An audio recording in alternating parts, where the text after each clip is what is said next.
Oke, setelah kita mengidentifikasi sumber data, maka tahap berikutnya adalah kita yaitu mengumpulkan datanya, ya. Oke.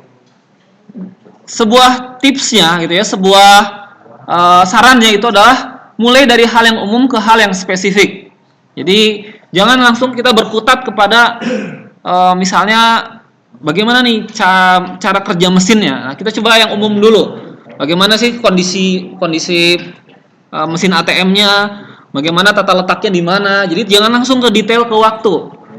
Desain besarnya dulu saja. Jadi top down ya. Kemudian sebaiknya diurutkan dalam urutan berikut ya. Yang pertama adalah menentukan keseluruhan aliran entitas. Alirannya seperti apa? Oke, dari antrian masuk ke mesin ATM, kemudian ke tong sampah, kemudian keluar, misalnya begitu ya.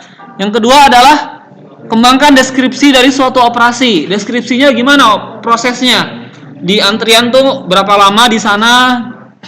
Oke, kemudian atau di antrian ngapain dia? Kemudian di mesin ATM perbuatannya apa? Yang ketiga baru rincian insidental dan menetapkan nilai-nilai data. Baru setelah itu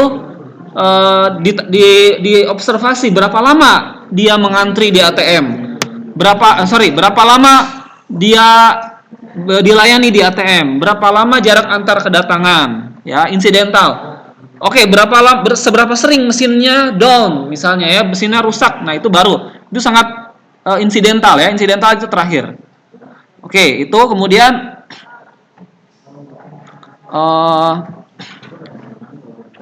Oke, kita coba lihat dulu.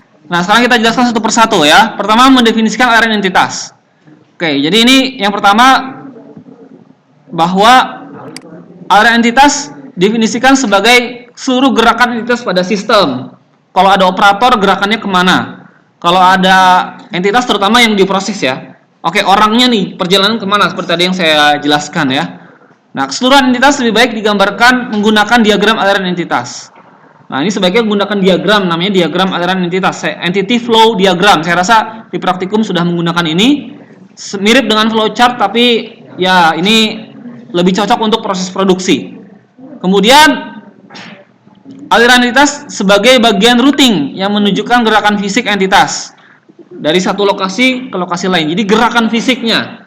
Oke, dari titik A ke titik B, dari antrian ATM masuk ke mesin ATM lalu keluar. Kemudian tujuan dari diagram entitas adalah mendokumentasikan aliran keseluruhan entitas. Oke, sehingga kenapa ini memberikan visualisasi ya kepada kita sehingga kita paham bagaimana cara sistem ini bekerja. Ya. Jadi jangan langsung detail berapa lama Anda di dalam mesin ATM. Alirannya dulu saja kita coba pelajari. Kemudian ini ya, contohnya diagram aliran entitas. Pasien datang, check-in, waiting room, exam room, kemudian check-out. Oke, ini sudah dipraktikumkan saya rasa. Kemudian mengembangkan deskripsi operasi. Nah, ini waktu dan kebutuhan sumber daya seperti apa? Di mesin ATM-nya butuh listrik berapa mungkin, dilayaninya berapa menit. Oke.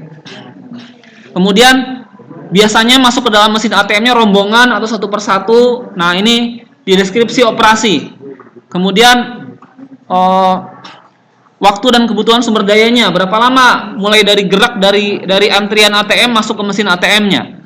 Ini adalah deskripsi operasi. Nah, contohnya seperti ini. Deskripsinya bisa dibuat lebih rinci ya. Misalnya di waiting room, aktivitasnya apa? Tidak ada. Atau misalnya di ruang pemeriksaan, aktivitasnya 15 menit. Standar deviasinya 4 menit, misalnya begitu ya. Resource-nya apa? Dokter. Kemudian lokasi berikutnya apa? Check out counter. Oke, triggernya apa? Tidak ada trigger ya. Kalau di antrian triggernya apa? Kalau ruangnya udah kosong, dokternya udah siap, langsung berangkat. Waktu pergerakannya 0,2 menit.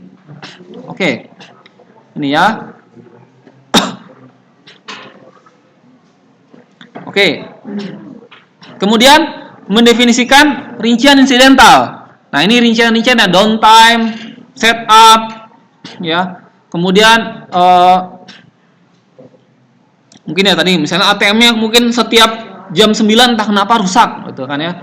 Kita nggak tahu. Atau misalnya setiap jam 12 antrian tiba-tiba banyak orang yang ngambil uang di ATM.